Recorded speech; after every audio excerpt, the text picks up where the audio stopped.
Jangan kita justru mendatangi tempat-tempat yang di sana Allah Jalla wa'ala disekutukan secara nyata dan jelas-jelas Allah Jalla wa'ala disekutukan tempat tersebut. Ini bisa bermasalah iman kita. Bagaimana kita mengatakan diri kita mentauhidkan Allah dan benci syirik, sementara kita justru mendatangi tempat-tempat syirik. Dan di antara akibat buruk dalam hal ini adalah dia tidak lagi risih dengan pemandangan kesyirikan. Kenapa? Karena dia sudah sering melihatnya.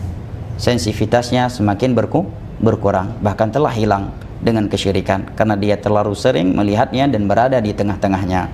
Sementara kita akan risih dengan pemandangan zina, homo.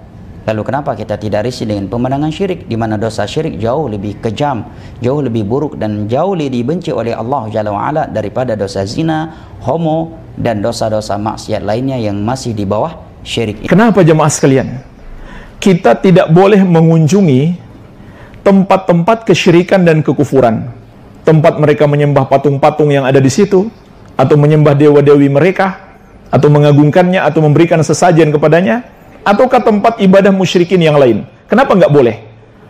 Pertama, karena apabila kita ada di situ dan kita melihat mereka, lalu kita tidak mengingkari mereka, tapi cenderung dalam hati kita menyetujui, tidak menyalahkan, maka kita menjadi kafir seperti mereka.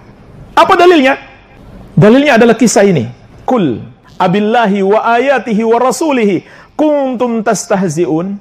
Katakan kepada mereka, wahai Muhammad, apakah dengan Allah dan dengan ayat-ayatnya dan dengan Rasulnya kalian memperolok-olok? Disebut kalian, padahal pelakunya satu orang. La ta'tadiru untuk jamak. Kalau untuk satu orang, la ta'tadir. Tapi ini la ta'tadiru. Tidak usah kalian cari-cari alasan. Qad kafartum, kalian sudah kafir. Bukan kafarta, kamu sudah kafir, tapi kalian semuanya sudah kafir. Ba'da imanikum, setelah sebelumnya kalian beriman. Semua digunakan kata kalian. Hanya satu yang menghina, yang memperolok-olok. Hanya satu yang melakukan kekafiran. Tapi subhanallah, Allah Azza wa Jalla mengkafirkan semua orang yang ada di majelis itu, yang mendengarkan ucapan dia, kecuali sahabat Auf bin Malik radhiyallahu anhu. Kenapa jemaah sekalian? Yang lain dikafirkan, sahabat Auf tidak. Karena yang lain setuju, sepakat, dan tidak mengingkari. Sementara sahabat Auf, dia marah, dia mengingkari, dia tegur mereka, bahkan diancam, saya laporkan kepada Rasulullah SAW. Maka di sini ada pelajaran penting bagi kita. Kalau orang melakukan kekafiran, kita saksikan dan kita setuju, kita ikut jadi kafir.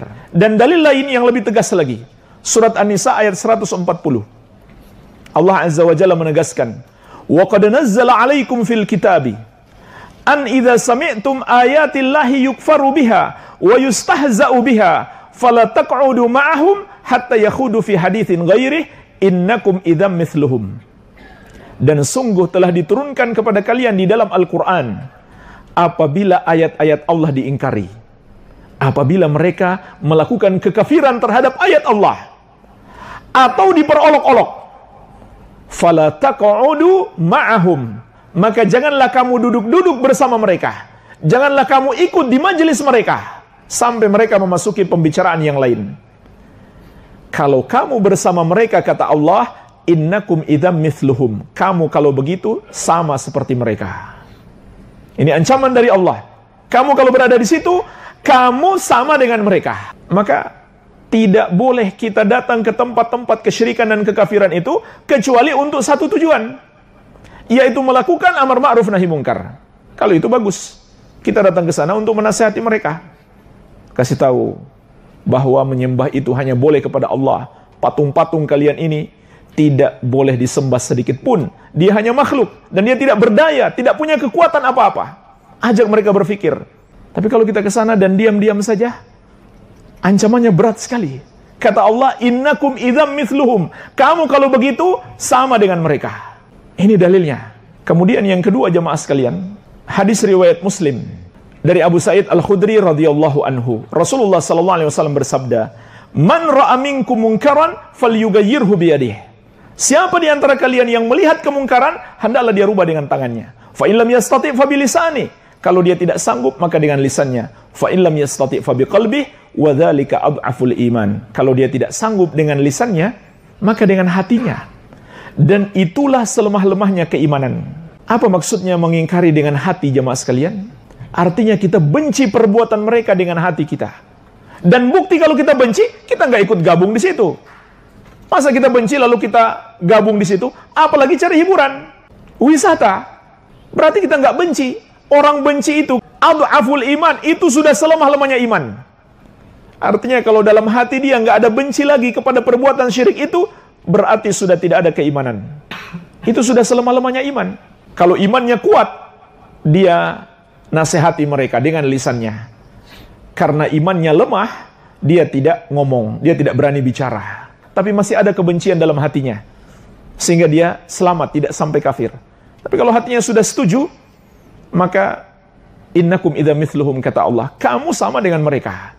Walaupun kamu nggak ikut melakukan. Jadi kalau betul-betul benci, tinggalkan majelis itu. Sama jemaah sekalian dengan kegiatan-kegiatan olahraga, kemudian mereka selebrasi dengan menyembah sesembahan mereka. Lalu kita ada di situ, kita diam saja, sama hukumnya.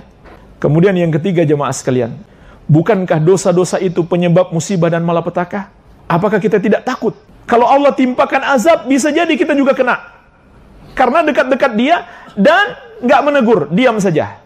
Allah ingatkan ini di surat Al-Anfal ayat ke-25. Wattaqu fitnatan la tusibanna alladhina zalamu minkum khassah.